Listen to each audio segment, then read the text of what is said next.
After the betrayal in the garden, soldiers seized Jesus and led him away through the dark streets of Jerusalem. The night was filled with confusion, fear, and whispers. The man who had healed the sick and taught about love was now a prisoner. He was taken before the religious leaders, who had long searched for a way to silence him.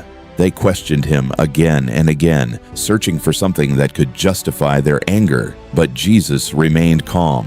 His words had always been about truth, and truth was difficult for them to accept. As morning approached, they brought him before the Roman governor, Pontius Pilate. Pilate examined him carefully. He saw no crime worthy of death. Again and again he told the crowd that he found no guilt in this man. But the crowd grew louder. Voices shouted in anger. The leaders stirred the people, demanding punishment. The noise echoed through the city streets. Pilate tried another way. According to tradition, one prisoner could be released during the festival. He offered the crowd a choice: Jesus or a criminal named Barabbas. The crowd shouted for Barabbas, and when Pilate asked what should be done with Jesus, the answer came back like thunder: "Crucify him." Pilate hesitated. He washed his hands before the crowd, saying he was innocent of this man's blood. Yet the decision had already been made. Roman soldiers took Jesus away. They mocked him, placing a crown of thorns upon his head.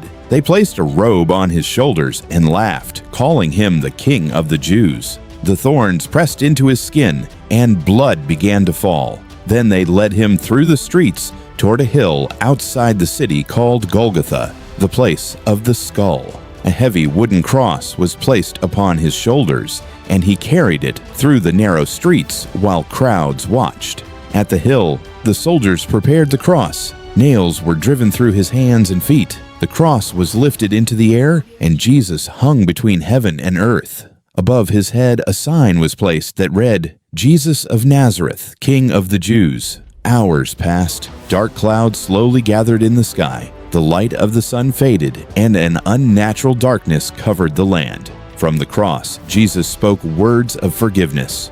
"Father, forgive them, for they do not know what they are doing." Even in pain, he showed mercy. As the darkness deepened, he cried out once more, and then everything became still.